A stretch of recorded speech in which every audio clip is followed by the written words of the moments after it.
Blaber, get rid of him if you're Cloud9. Next split. Are you on that train? If you're gonna get rid of him, you gotta tell me with who. You are so out of your mind if you want them. You could go make a play to buy out Inspired. You could try to get River. That's an interesting. Spica. Is he washed? I'll let you go first on this one. All right, absolutely, man. You can always tell in like a breakup who won the breakup. Spica's just been down and out the entire time. So today, when Cloud9 played NRG, FBI didn't flash like the big play. He just kind of, stood there, couldn't flash anything. And recently, he's not been playing great. So is FBI costing NRG their chance of playoffs? Oh, no. FBI is still one of the best players on that team. Regardless of even if he makes like small mistakes, I still think he's like the one shining light. But ultimately, I think like not Shopify. Jeez, I'm getting ahead of myself. NRG's failures as a team just feel like, you know how they say like a year ago we had like the whole like, oh, it's 5 friends achieving glory. Like, okay, well, when a friend group doesn't click and falls apart, it falls apart in pretty drastic fashion. You have like people picking sides on shit, and like it gets tougher because like those friendships that you've had over a long period of time kind of split a little bit. And it feels like some groups of people are not on the same page on the squad. I don't know who. I'm not in the locker room to be able to tell you that answer.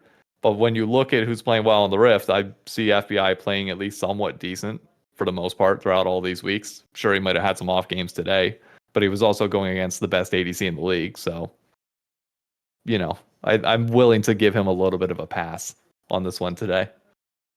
I think you're giving him a pass based on last split. Because this split, he has not been him. Like, he's not... Yeah, but nobody's been him. Name me one person that's been good on the squad this split. That's true. No one's really been carrying. Exactly. So, like, if everybody's falling down, then by default, he still has to be at least a little bit above the rest. I don't think so. He's been playing extra safe. He doesn't take the same risks in lane that before we would see them like dominating lane. Like that's the whole reason last split they beat FlyQuest and everyone was like, oh my god, NRG are the champions. They're gonna, they're so good. It was because they were making these dives. They were playing proactively. And now just like he has no confidence in this team, he's playing back. And then like it's the quote I heard that I remember is like when you see an AD carry and he's making mechanical mistakes, it's because he has no confidence in the team. It's not because he sucks. It's like when Kabe came back on TSM. Like he was just at Worlds, one of the best AD carries at that time from Europe, and then he goes to TSM and it looks like he's, useless. Doesn't do anything. Yeah. And it's like he's not playing well with the team. And I think that's partly FBI's fault. He's not stepping up when he needs to be. And I talked with Thinkard about this, and he's like, oh, FBI, he's got like mentality of seal. I'm like, yeah, if he's standing all the way back, like no one can touch him. And it feels like he's not the FBI the one. Not as bad, but he's definitely playing a lot safer than he did last split, or even the when they won their split 2023. He was diving in with Kaisa. He was like playing aggro. He was playing at that line, and now it feels like he's never going across the line because he's never even reaching that line. He's just playing safe, and then whatever happens in the team happens. It's not really up to him. We saw B-Boy play that Ashe, and he was like landing arrows after arrow. He was like constantly threatening people. And what did he do? What did FBI do with Ashe? It felt like he wasn't even playing Ashe, like a prio pick that's almost 100% presence. So I don't know. I don't think he's doing I get your point. I do. But here's my thing. If you are an ADC and you are telling me, hey, you need to put yourself on the line more and you need to be up in the front lines, poking people out, playing aggressive, but I have no confidence in my team to be there. And my team is not playing around me in the way that they need to make sure that I'm safe. What's the end result of that going to be? Well, I'm going to look like I'm getting caught out 24/7. You're going to look like Palafox. I'm looking like an idiot. And then I'm going to be the one that gets tacticaled in terms of the public persona because none of these people are willing to really come out there and, FBI is not one to come out and correct the record on his public perception. He'll be like, oh, I'll let my gameplay do the talking, and then he's gonna sit back and do nothing.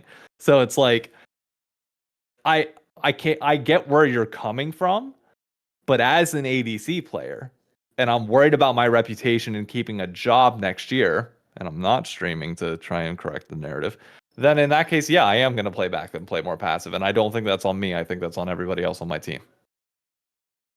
I feel like that is not a championship level mentality, right? If you're thinking, oh, They aren't I a have like championship level team. they Like, were less than a year ago. they Were got supposed to okay. be. At this point, we can agree that they got lucky, right? They Yeah, got lucky by everybody else imploding around them, and they did step up. I'm not denying that they didn't step up, but like timing just worked out for whatever reason, and the fact that they have not been able to come close to replicating that, the best that they've done in any split other than that is what, fifth, or what they finished last split, sixth. fourth, fifth, or fifth, sixth, and they No, were fifth, sixth yeah. every other split prior to that. You go with the median, not the average. It's like trying to take the salaries or try. Oh, who was it? It was somebody who was talking about Valve's salary data that got leaked to the public, and they're like, average salary for an employee Oh, I is saw that. Oh my god. $1.3 million. Oh my I'm like, the average person's getting paid $50K. You're sitting here worrying about executives who are going to skew the salary so far. You take the median, and voila, all of a sudden that average number of 1.3 drops to like 100K at best. Yeah, I agree. Stats can be very like people can use stats in messed up ways, but that's assuming that FBI was on this roster the whole time. He wasn't. He's been here for 3 splits, but before that, he was on 100 Thieves. He was on Golden Guardians where they were actually playing well. He was on EG for that one split.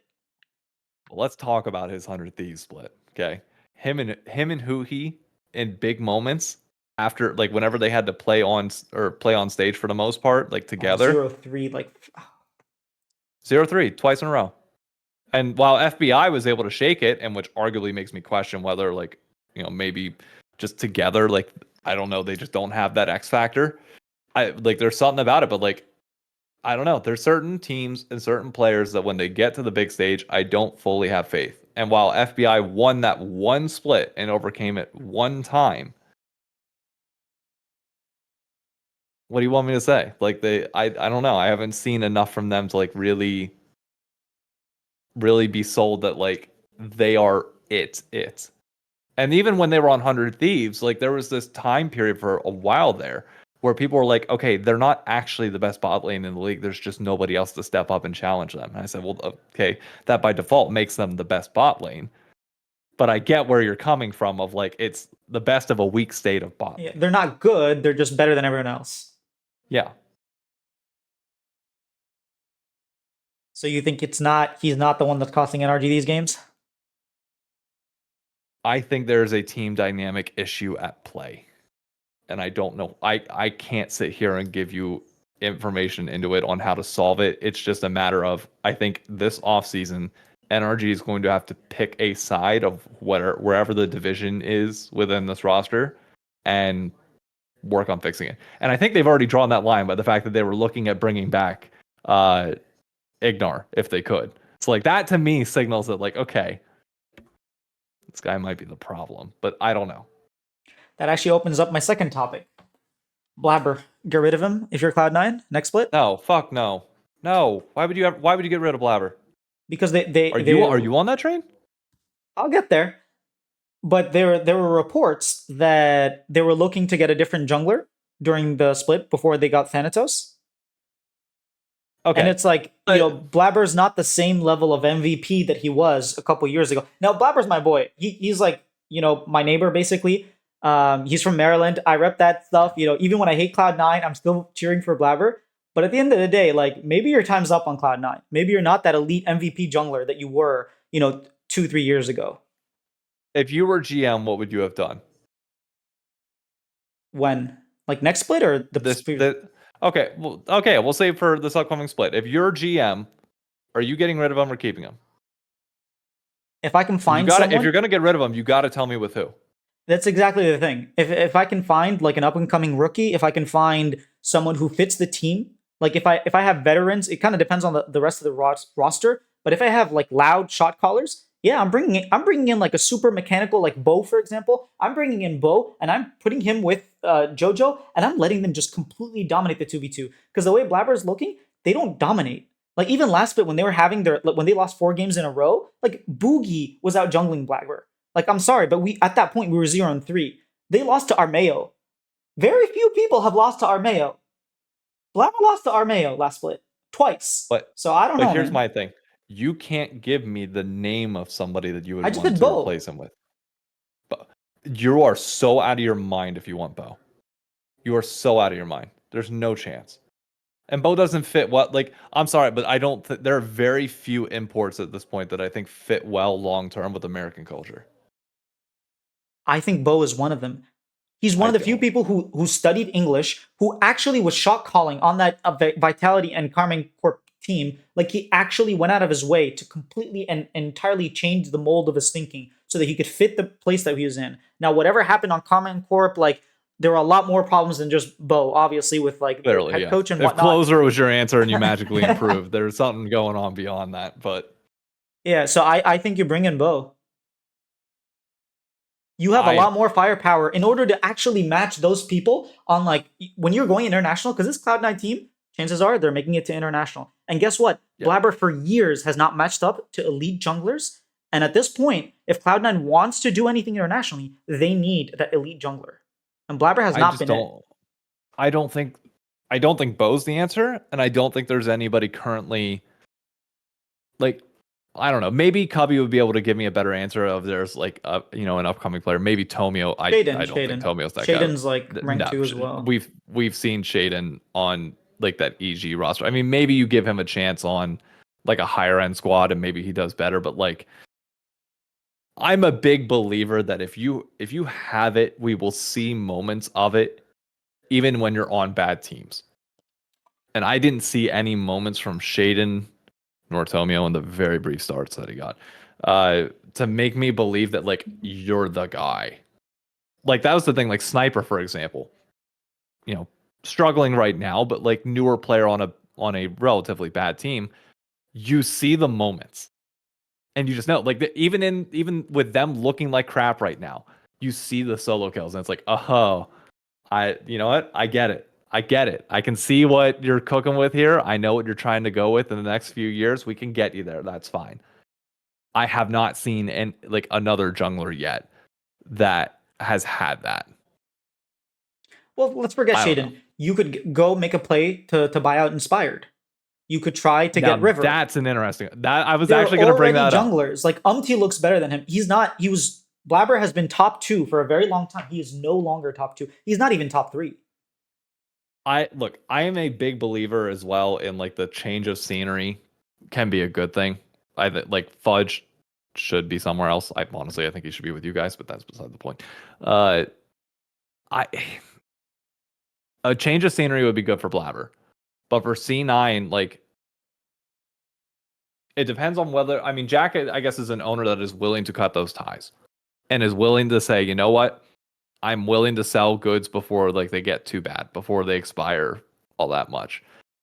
Maybe.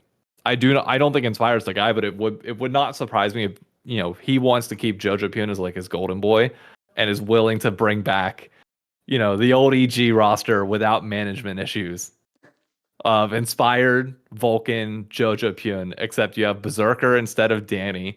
And then top lane, if Thanatos works out, great. If Thanatos doesn't work out, you know, maybe you somehow bring Inspire back. I don't know. But no, I Inspire would be a juicy one. But I'm curious to see where they go in the offseason. You're swaying me more towards your camp that I think they might try and move on with them, but I think it's got to be the right name. I even think River. Like, let's say 100 Thieves does decide to leave. Oh, There's a River right there. You can just pick him up, right? He would obviously be an upgrade. Yeah, kinda. Yeah, I would agree with that. I refuse to acknowledge that point until it's over, but I will give that to you. That's fair. All right. Now we move on to the next game that just Oh happened. god. No. Spica. Is he washed? I'll let you go first on this one. All right. Absolutely, man. Dude, this guy, last 3 years on TSM, right? He was like bottom tier after having an MVP season. You'd be like, oh, well, the roster, blah, blah, blah, like what Peter Zhang had done. He goes to a FlyQuest team with like, first of all, he had Impact What more do you need as a jungler than impact? Even Pioshik looked reasonable with impact. Or sorry, he didn't play with impact. He played with summit. Regardless, everybody that plays with impact looks well, looks good. Even when Meteos was like on death's door about to retire, he looked good with impact. And then you have he was playing with Prince, who was having his MVP season and was absolutely robbed. He was playing with Vikla, who had just won MVP. Like, he was playing with a star-studded roster, and he couldn't make that roster work. He was not providing what needed to be provided to his laners. He just didn't understand how to play the map. And I heard this, but I heard that Spica, the reason he won MVP wasn't because he was so good, but because he was working with an analyst who was so good at the early game and would tell Spica what to do. And when Spica lost that, he lost that ability. So it wasn't Spica's ability, it was the analyst that was working with him. Is that Case? Who was the analyst at the time? I don't remember. It's been a couple years. I could probably I look say it that back was. up, but I don't think it was. Maybe it was Case. Yeah. I was gonna, yeah, he's the only notable TSM analyst that I could think of from back in 2020. Because it was 2020 when he won MVP. It Or was no, it was 2021. 2021. Yeah, it was the Yeah. year after.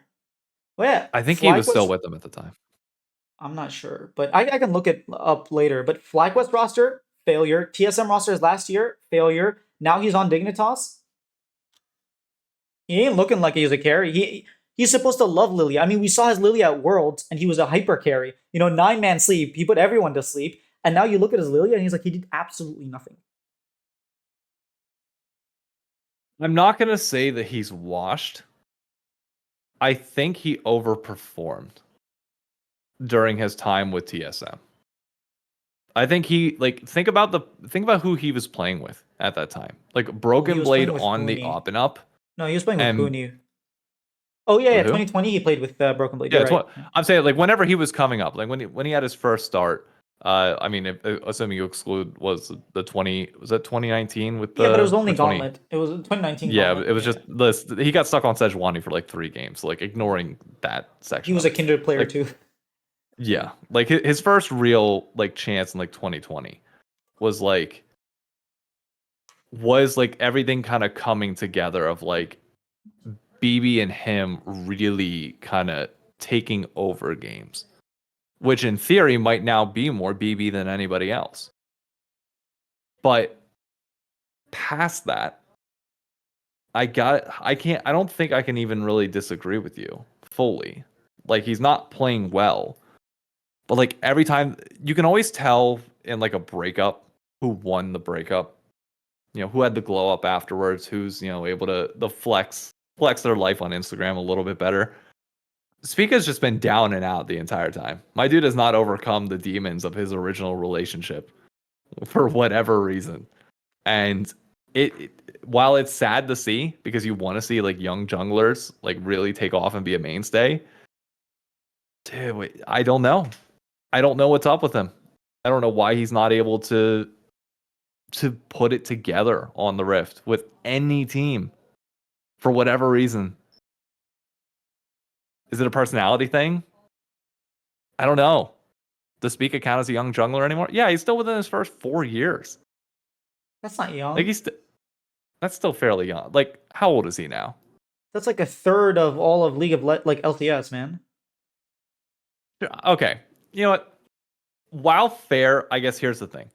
I separate out the careers of what I consider to be like prodigal talent versus everybody else. Prodigal talent, I give a longer timeline because it's like, okay, we expect you to be around for longer. We expect you to have one of those 10-year careers that, Jensen, Sven, and others have. And like of modern players, like, Jojo Pune is still young, but is having struggles somewhat as well. I'm trying to think of like what other major talent like that has come in since like 2016, 2017 There was Danny, era. but he left. There was Vulcan as well, and he's still here. Vulcan's a good one. Vulcan Blaber is as one that I well. think like Vulcan, Blaber, Licorice, I guess. yeah. I don't know. It's just different because like Spica came in so young. He came in when he was 18, I think. I think so, yeah. Because And he's we're seeing 22, the right? yeah. And we're seeing the average age of pros that come into the league raise higher and higher. So those guys that come in at a younger age, I personally just give more leniency to, just because they are young, they have time to develop. And like, here's something that I talked to APA about, but it's not something that a lot of other people address. Is like your ability to learn and understand the social skills that are required of being in a professional environment, especially when these kids spend most of their life just playing video games in their room and grinding the shit out of it, is going to be a lot higher when you're an older pro coming in versus a 17 or 18-year-old. Never been to a college party, never had to live on their own and socialize like that. Like they're figuring out their lives while they're also becoming a pro with little to no support system around them, like that has done this before. Family doesn't quite understand probably what's going on here. And then you look at like APA, and he comes in, he's a little bit older, he's had college experience, he's a little bit more mature, and he's able to handle some of these early on like woes a lot better than most of the younger guys that we've seen come in and handle them. Like there's so many players I can think of off the top of my head that would like, if they came into the situation last year and had somebody flaming them as like a Ziggs one trick, like mentally would just crumble and not be able to handle it. And this dude's just out here like, bet, I'll show you. It's like that's a level of maturity that comes with age. So Spica is one of those guys that like came in early and it's like, maybe he doesn't have that. I don't know. You make a pretty good point. I will say it's hard to disagree with that, especially since I think, like, when you look at Spica's tenure and the players that he played with, besides that 1 year on TSM, which I think we can give him a pass on because of what happened with Shen and whatnot. But if you look at the caliber, he played with Broken Blade, he played with Yep. Huni, who was one of the very few players besides Impact that are considered like a perfect player when they were playing. Yeah, I mean the problem though is his time with Huni is a little bit marred because Huni was dealing with really bad wrist issues. So like it's kind of tough to like keep, like who he when Spica was playing with him was not who he whenever everybody else played with him. Yeah, but he was still Huni. Like he was still top 3 in his role. Like, Yeah, I'll probably I'll give you that. He's probably still top 3. and then he played with Impact, and now he's playing with Licorice.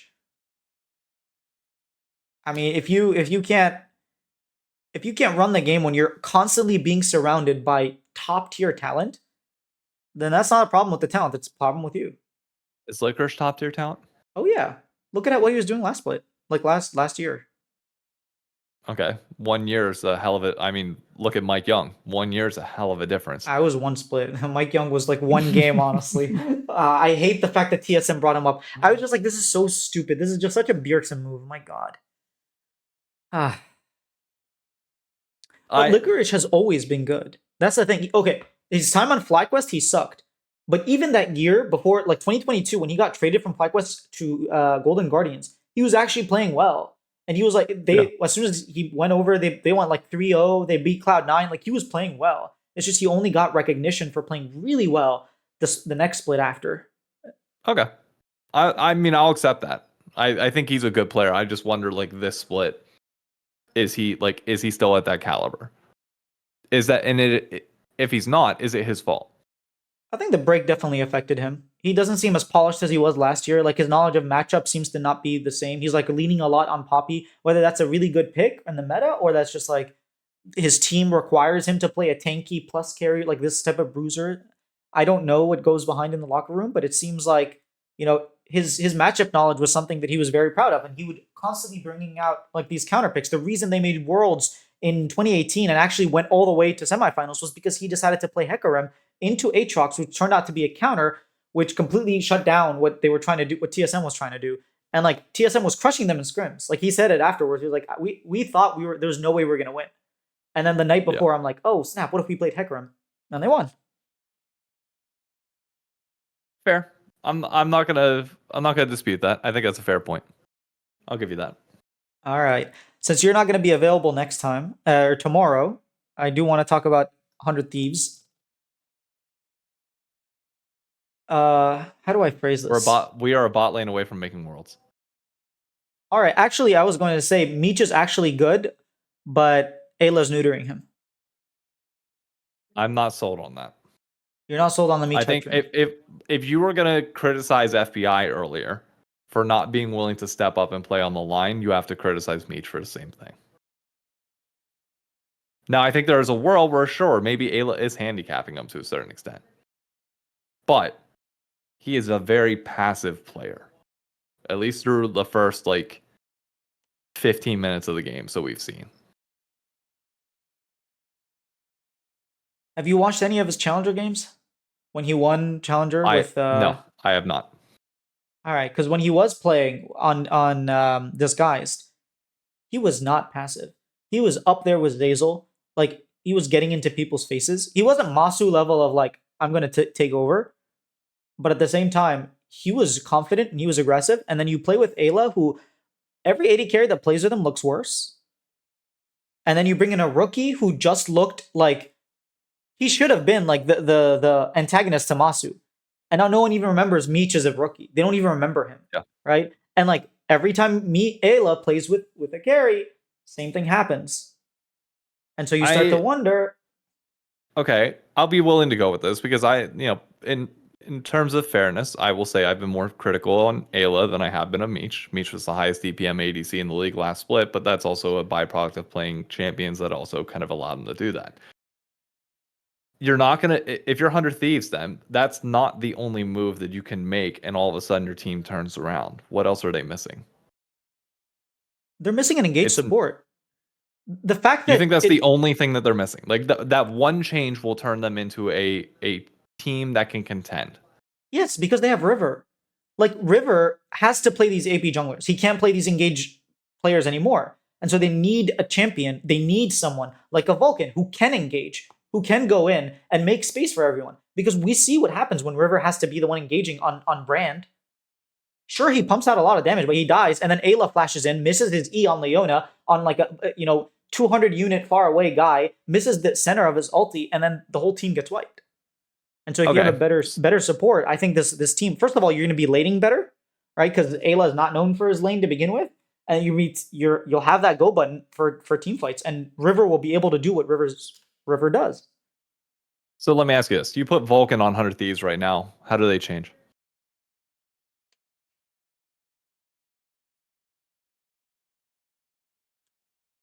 I think they probably beat Dignitas when they played. So why don't they beat FlyQuest or TL? I don't know that they would be. Well, it depends on who Cloud9 replaces with, right? Okay, under the assumption that we could clone Vulcan. Okay. And Vulcan's able to play for both teams. In a hypothetical world, you put Vulcan A on Cloud9 and Vulcan B on. From the beginning of the year, or just the split? Just right now. Right now? Like assuming like the split was played, these guys are on this roster, they have enough time to gel before playoffs. Like, does that make a difference? Or like, does that make a big enough difference for them to make it to Worlds? Oh, absolutely. I think they could finish top 2 just in regular season. Like, forget playoffs. And if you finish regular season top 2, like you did last split, you're one series away from making it to Worlds. You just have to win one best of 5. I'm not sold on that entirely. While I agree with you that I think it definitely puts us up, I think it solidly puts us 4th. Like, very comfortably 4th. I don't think that's enough. And I'm getting worried, and maybe this is doomer of me, maybe it's not. I'm worried that our cohesion as a roster is a bit of a problem, and one person is not enough to change that. And what I mean by that is we've heard now multiple times, and I've spoken to multiple pros that have criticized 100 Thieves for the same thing. They do not have an ability to stop. Like, to just like allow yourself to take some small losses and take, like, for example, the match last week, when you have a Renekton into a Cassante, like, you don't have to fight at Grubs and then get wiped and then lose the map off that. But it's not just that. They're doing that all the time. So I think Vulcan coming in, while yes, it helps unlock Meech a little bit, it doesn't fully help with those destructive decision-making processes that they keep imposing on themselves. And that's what I'm worried about with that, is like, if you put Vulcan on that roster, but that mentality is not able to change because one person doesn't shift locker room culture and like in-game culture, then does it really fix the main problem that they need addressed, which is temperance? Do you watch Rick and Morty by chance? Many years ago, yeah. Do you remember this is season 2, so this is going back a little bit. All right. There was a Rick dated a hive mind called Unity. Basically dated a whole planet. This girl comes in, she basically like vomits in people's mouths and then takes Oh, I think over I like remember the that. entire yeah. So the reason why Rick and Unity, despite like loving each other a lot, the reason why they didn't work out was because the goods were too good in a way. Like they both were big partiers and they loved how they were around each other because it brought out like this like fuck it, we ball mentality that both of them like when you're living in the moment, it's this incredible high. But in the terms of in general life, you need somebody to balance you out. Relationships, you know as damn well as I do, being married, are very much about having a counterweight to all the like. You need somebody to pick you up in the areas that you struggle. I don't feel like 100 Thieves has anybody to pick them up from their struggles. We all have the same collective issues. And there's not just one voice that you can put in, like for Vulcan, for Eyla, that magically solves that same problem being an issue for the 4 other people as well. Sometimes you have to make a change, even if it's a side grade, to alleviate that issue. And I'm worried that there might be another change that might be needed elsewhere, whether it's ADC, whether maybe River does get bought out by like C9 or somebody higher up and they let them in order to facilitate it and get some extra cash to make that change. I don't know. But like I don't get the perception that we are able to control our temperance and that one player will change that. Damn, you did a really good job at convincing me. Especially when I start remembering, like, this 100 Thieves roster from the very beginning was supposed to be like, people are putting you guys 7th, like, some people even 8th. Like, this is a rookie roster, it's a development project. And when you think about it, the amount of sort of the disappointment we have in them is not because of the roster and the way it was built, it's because of them overperforming or them performing really well. And yeah, then when you put that into light with what you said, maybe a better support in this meta is not the only thing they need, because there are I mean, gameplay issues. as you said, it's like with the development roster, like you don't expect the roster to be mostly the same with the development roster. You are fishing with that type of thing. You are fishing for pieces. You are looking for your diamonds in the rough to build a long-term future around. And And the you have truth those is, now. like, I think we have 2 specifically. 3. I think you have 2 that you keep. Who do you let go? Sniper and Quid. You get rid of River? I think I'd be willing to trade River off for cash. Yeah. Personally. Because I think like what I want in the jungle, if I'm rebuilding it next year, under this philosophy that the current trajectory continues until the end of the year, I want a veteran. I River want a is a veteran veteran. shot, not like a veteran shot caller, not a veteran that is like the problem is we can't be handicapped if the meta shifts and the guy Okay, yeah. who does so well on engaged champions has to play AP and he does not play the AP champions the same way.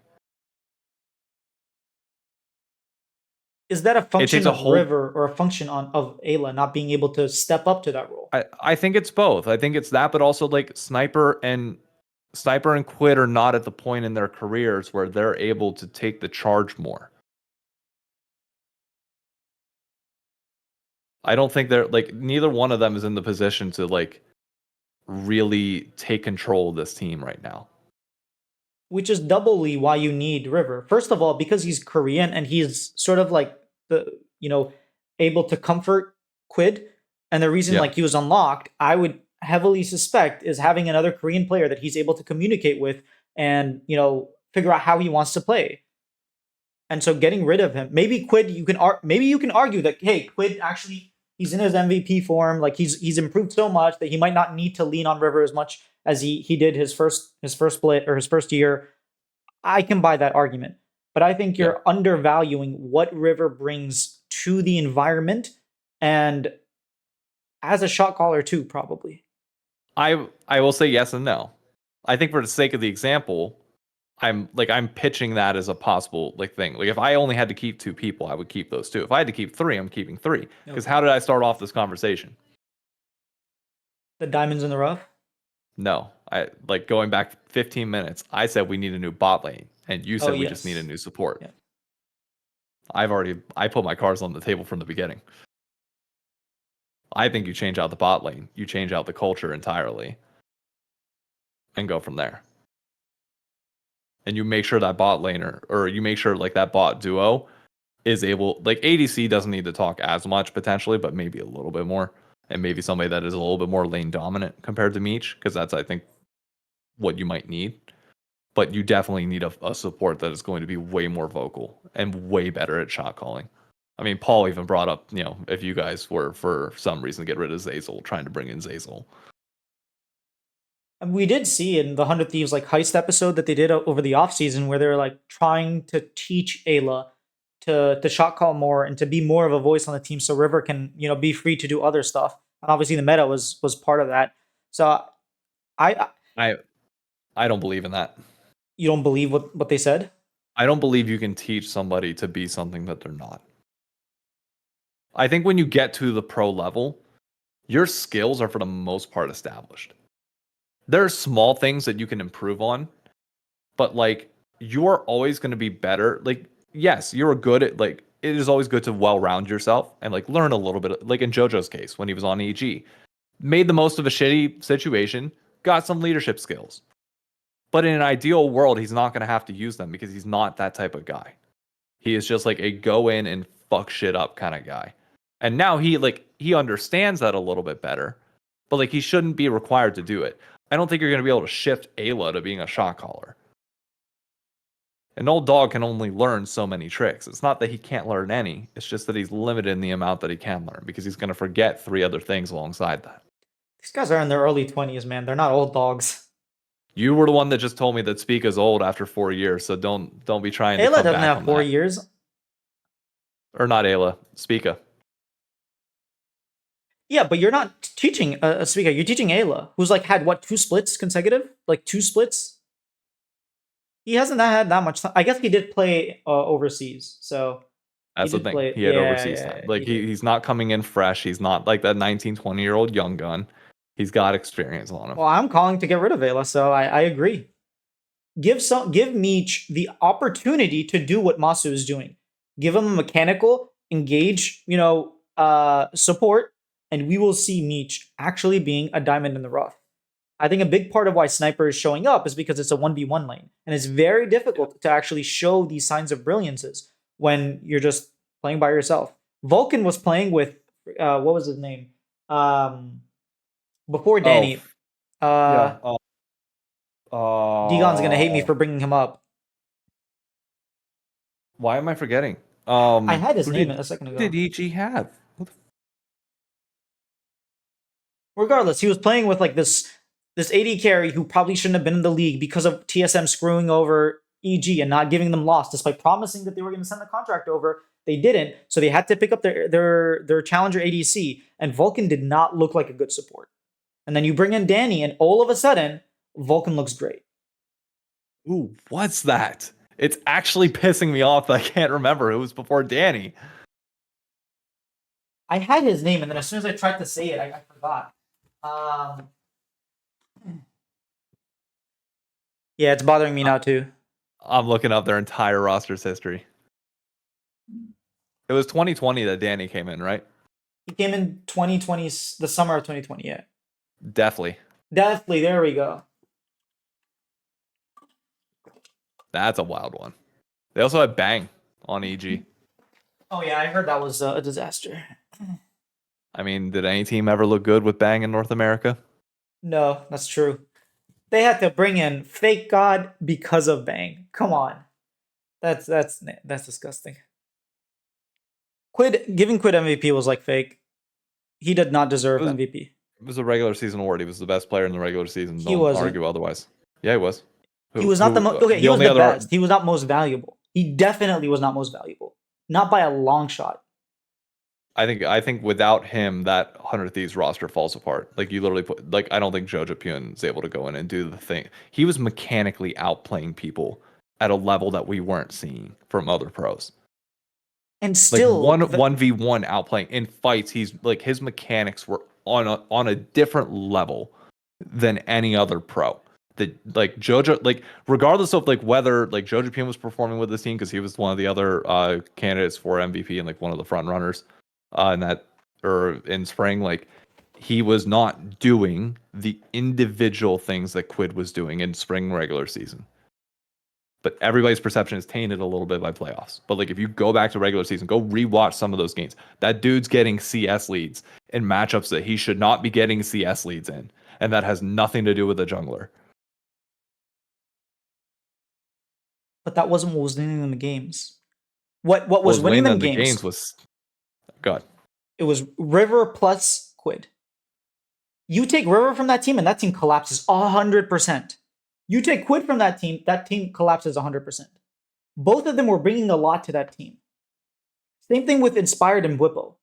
People were saying, "Oh, is it Inspired? Is it Whippo?" Like the fact that you have two names on that team that are really carrying a lot of that weight makes it so that the most valuable in the league cannot be one of them because they still have to rely I on another one. Whereas Jojo Pune was hard carrying that team on his shoulders. Blaber looked like potatoes, man. Vulcan could not do a single thing. Vulcan looked like he was playing a different like game, man.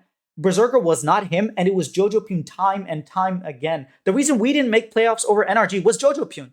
Him making absolute insane plays, like generational plays, 3 or 4 of them in one game. The number of extremely like high level mechanical Nico ults that he got in one game is more than some people have in their whole career. or but where were his lows? He didn't You're have talking about it. lows. Yeah, he did. Yeah, he did. Don't His lie. team There was a inted him. nah bullshit. There was a stretch of two Oh, weeks in the one game, middle. the Vayne game. That's it. No. There was 2 weeks in the middle where he notably fell off. And it started with that Vayne game. But in general, like there was 2 weeks where like he was not playing at the level. Like yes, his highs were high, and I agree with you. If he didn't have the floor that he had in spring, which was some really bad fucking plays, then I would 100% agree with you. It's uncontestable. But he had so many lows that Quid never had. And that's again, like you can sit here and say, okay, sure, like River was playing well, and I'll agree they were Kobe and Shaq. But at the end of the day, Quid never had those lows. Never one. I think there might have been one section of one game. I'm trying to remember which game it was, but there was one where he was playing he was playing worse than he normally did early. But then he immediately picked it up in mid and late game. Jojo Pune had 2 or 3 games where that was the case. The only 2 games I can think of, and maybe this is like because it's past, it's been a few months. The 2 games that I remember he didn't do well in were the Vayne game where he gets counterpicked but doesn't necessarily do well, and then the other game was against Armeo, where Mask was playing Corki, I think, and they were playing Ivern Corki, and Ivern kept coming into the lane, giving Mask shields as they were trading, and basically like camping mid, and that was the second game that he didn't play well. Off the top of my head, I cannot think of any other game where Jojo Pune was not the reason Cloud9 was not getting stomped. Like, there were so many games that Cloud9 should have lost. And it was by the grace of Jojo Pune that they even made it to third, even in I playoffs. Again, I will give you that his highs were as high as Quid. Maybe a little bit better if you take into the fact that he didn't have anybody else around him. But I'm telling you, go rewatch a lot of those games, or like especially in the middle of the year, beginning and end, he was really good. Like he was at that level the entire time. But right in the middle, there was that 2 week stretch. I'm not remembering the games, but we could go back and watch it together if you need me to. That floor dropped down here, and Quid's hit like here at worst. And regardless of whether you say River was propping him up or not, unfortunately, this is a team game. And as much as we want to say MVP is like an individual role, you are still like your team has to help you get MVP. That is the truth. You cannot do it alone. You can't. It is impossible. Otherwise, probably B-Boy or Tactical would have gotten it. I mean, Tactical was having, like, if you ignore everybody else on his team, Tactical in spring regular season was having one hell of a split, was getting lane advantages almost every game. And then he'd walk outside of lane and it'd be like, wait, why is everything on fire? What's happening here? Where'd my team go? And then he'd go into fights and his whole team would in around him. He'd be like, where'd my support go? What's happening? And then he would die. So you can't give it to him because your team has to be able to help elevate you to a certain extent. You need, like, your job, if you're going to be MVP, in my opinion, is you are knocking down the pins that either you or your team is setting up as many times as humanly possible without failing. The MVP is going to miss maybe 1%. And obviously it helps you with your MVP case if you are setting up your plays more often than your team is. But there is a balance there that both have to happen in order for you to get MVP. I'll have to look back at those games, but in general, I do think Jojo Pune set himself up and knocked the pins down. Whereas with more often than Quid. I think Quid and Lane definitely set himself up a lot, but then going into team fights, Jojo was working with nothing, man. He didn't have his support. I mean, Eyla was playing better than Vulcan at that point. It was looking sad. Fair. Yeah. I was gonna say, so we're talking about Eyla here, remember, but fair. Yeah. I'll give you that. Eyla was playing Milio every game, and actually Eyla does have a cracked Milio. It's like the one champion that he's like really, really good on. Yeah, I think so, yeah. All right, last one. I didn't write this down because I was like, there's no way I'm gonna forget. Shopify are making playoffs. After what I saw today, I'm with you. You can't say that. I can say that. I'm trying to jinx the shit out of you right now. Because I don't want it to fucking happen. Who's not making playoffs? 100 Thieves is not making playoffs. 100 Thieves? Yeah, we're not making playoffs. We're doomed. It's You over. just have to be Dig and you make it. Yeah, we can't possibly do it. We're doomed. It's impossible for us to ever, and we already lost the Dig. Oh no, you guys don't get to play Dig. No, we play Immortals and you guys, which is technically similar thing. Like, you would have to be both of us to make it in. You're right. Yes, to guarantee it in.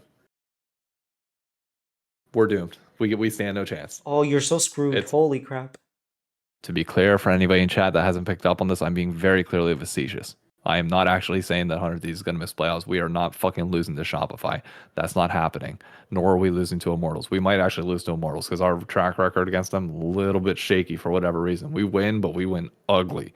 NRG, we already beat them 2-0, so fine, we're good. As for you guys, I mean, you never put up a fight against us last split. Half of Quid's highlight reel, I remember, was one of the two games, if I'm not mistaken. Dude, that Boogie Q was so tilting. Nautilus ult Aatrox. Quid playing Aatrox mid. He ults him, and then Boogie throws his Q, and Aatrox dashes out of it instead of just waiting for the ult to land, getting the brand Q on, getting the stun, and killing him. And he lives with like 2 HP, then gets his third Q and gets like 500 HP back and lives and wins the team fight. We lose the game because Boogie couldn't hit Q. Oh my god, it was so tilting to watch, man. It was so tilting to watch. How's that L? It tastes pretty good, doesn't it? That's fine. We're gonna 2-0 you guys, so fine. It'll be fine. Honestly, though, like, you guys look good today. I agree. Even against NRG, like our second game, the first 35 minutes, if you just close your eyes and pretend that Elder didn't happen, we actually played pretty well. Around Vision, like Zazel Leona looks like he's on. I think we're playing well. I still think we'll be fine ultimately. Like, I don't think so too. Fake God is nowhere close to the caliber that Sniper's at. Like, it's a mismatched top lane, and then River is obviously better than Boogie, but it's just a matter of whether his team can actually play around him. Like, the lane that I'm worried about against you guys, as always, is bot lane. Like that, literally every game, every series that we go into, I'm looking at like, yeah, with the exception of FlyQuest, because Snipers never once beat Blippo for whatever reason. Can't play against them. Blippo just hard counters them both mentally and in lane. Ignoring that, I've seen River be better than Inspired. I've seen Quid be better than I haven't seen Quid play against Quad yet, but I've seen enough from Quad to know that Quid can be better. It's the bot lane that I'm just sitting there looking at like, this feels like one of those series that Busio and Masu could have like 5 kills in 5 minutes, and then the whole game is.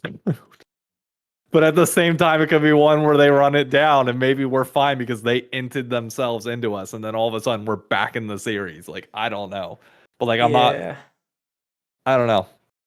The only lane that I don't worry about with them is weirdly enough Immortals. For Immortals, it is entirely on Sniper to get the better of Mask or Castle. Sorry. Yeah, Castle isn't playing as well as he did like last split. I really do think Immortals and Dignitas don't make it. I said this from the very beginning, by the way.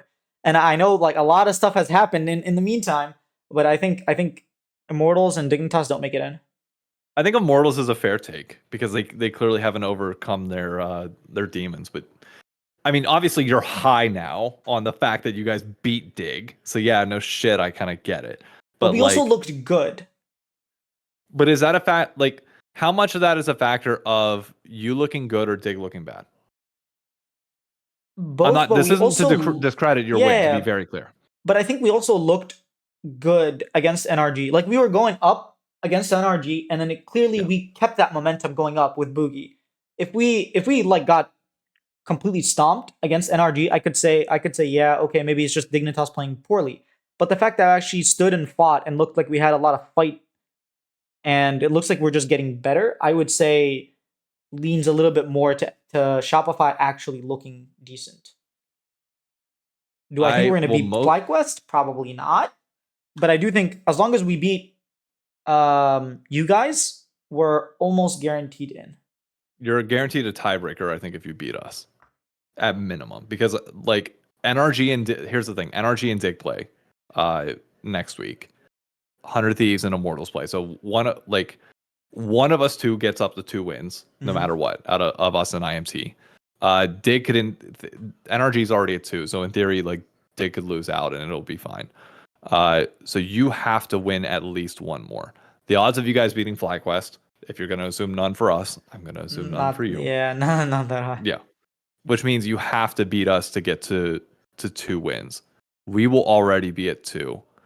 Uh, Immortals will be out by then because they'll have lost to you guys. And then only one of Dig and Immortals can get to 2 wins.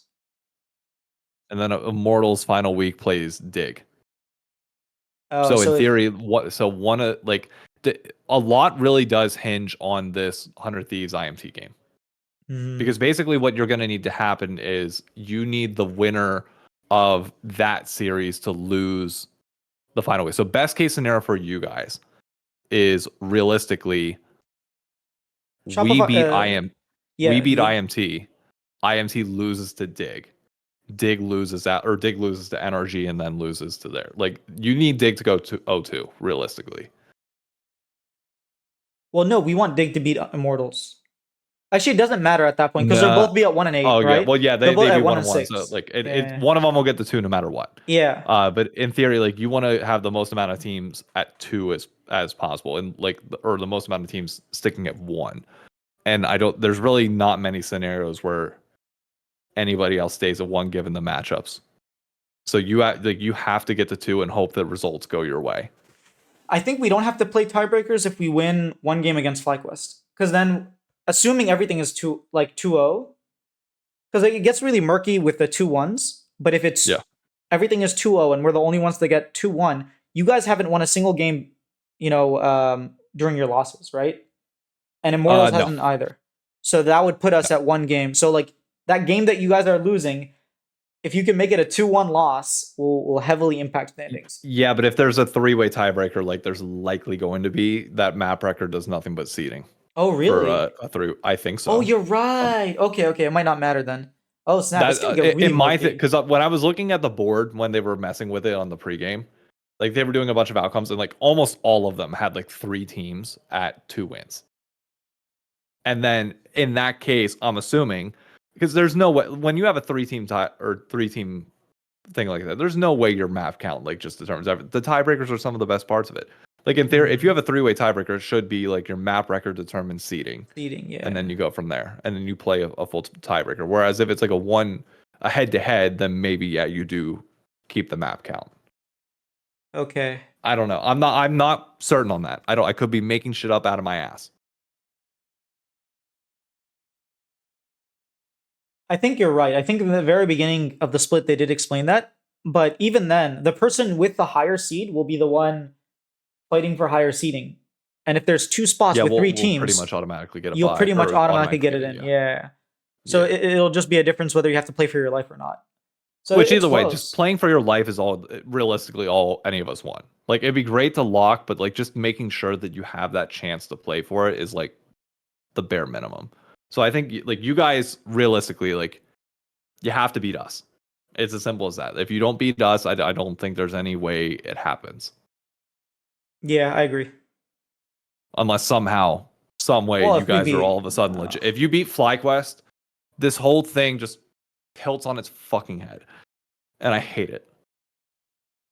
if we beat FlyQuest and lose to you guys, I think it just screws everything over, doesn't it? Oh, dude, I would love it. I would Dude, love that it would be so so much. stupid. That would be so Shopify, man.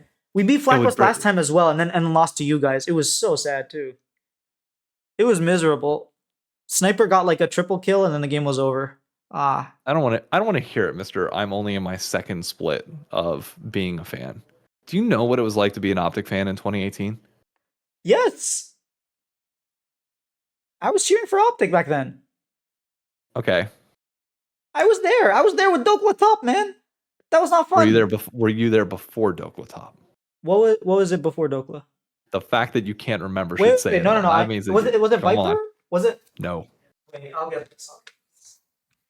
I'm old. Wait, hold up. Who was on Optic? come on. Well, You can JJ do was it. there, right? As support. And then Later, later. I think I can only That remember the Crown roster. I can't remember the year before. it wasn't even. Oh well. Okay, yeah, it was the year before. Yeah, it was the year before. It was. I know his name. I It just was man. Mr. Money Grab himself. He was flamed by Europeans for taking the NA cash grab. Claimed by Europeans? Was it? Mm. Wait, who was it? Yeah, I'm blanking. Power of Evil. Oh, I thought you were talking about a top lane, man. Oh no, top lane's even a further dig. Yeah, I'm just that's talking what it about the was trying roster to. in general. Oh yeah, I remember POE. Yeah, It was Zig, Zig. Acadian, That's who it was. It was Zig. Yeah, PoE, Arrow, and Lemon Nation. We had two yeah. players retire after a single split in the middle of the year, I remember that. I hated which Zig. then which then brought on Dokla, which then brought on Big, who split time with Gate. Big and Gate swapped until Big got the starting role in 2019 whenever Medios and Dardoch came in to replace Acadian. Acadian goes to TSM, somehow plays better. I don't know what the fuck Bjergsen. that I was mean, come about. on, man. Dude, but we had Crown was good too. Fucking He didn't play with Crown. dude. He played with what's his name? He played with POE, and POE plays a very different style to Acadian. Yeah, I know, but I'm saying like he should have stayed and played with Crown. Oh, honestly, he would have played really well with Crown. I think a big part of Forget. Meteos playing so well was because of Crown. Yeah. But Dokla was good old Mr. Yorick one Dude, trick at the Dokla time. was so annoying back then. He would just like lose Camille, every Yorick, Aatrox, game. that was it. Yeah, That's he would all he like played. pick the same carry champions, and then like, oh my god, he has a 15 CS lead. Oh wait, he just died 3 times in a row. Gave us like, it was just so annoying to watch him. Yep. And then it's not Crown like would play some off the wall shit like Xerath and dodge every skill shot coming at him. It's like, dude, what crack are you on? What is happening here? And then he just felt like depression hit him hard and just Yeah, I his remember talking to teammates. Zabutine about it. Zabutine was like, dude, my only goal for him was just to keep a smile on his face. That was literally like, I don't care what happened. I didn't have to train him mechanics or anything. He's a world champion. I didn't have to do shit. I just needed him to smile. That was it. Dude, to be outside the facility ripping cigs, like just trying to stay calm the entire time. Yeah, those were rough times, man. You're telling me. Here's a real deep cut. Do you remember who the video editor was for Optics docu-series that they started only in the second year because they didn't do any content the first year? I have no idea. A man named Toby. No, the I don't Toby know that's if on you, Dig I don't know. now. Maybe. I don't know. No, there's no way. Hang on. Let's go. Let me Optic Gaming League of Legends. Is that channel even up? Like, does that even exist? It does. It's still on the old. It's still on the Optic channel. No shit. Oh, this is great. These had 14K views, and Optic was one of the most hated teams in the world. Immortals fucking bleed your heart out for that one. 14K views, 600 likes, 46 comments. There's fucking nothing going on. Yo Tobimoto. Oh no, it's a different Toby. Okay, okay.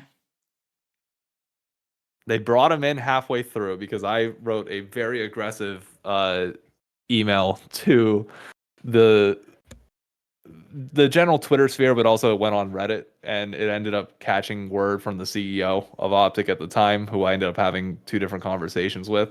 And we've not been able to confirm this, but Joey Optic Update still believes that the only reason he was brought in at the time was because of that email. Dang, so you're the reason they started doing content that second year? No, that I mean, well, I was pushing heavily for it, but maybe I don't know.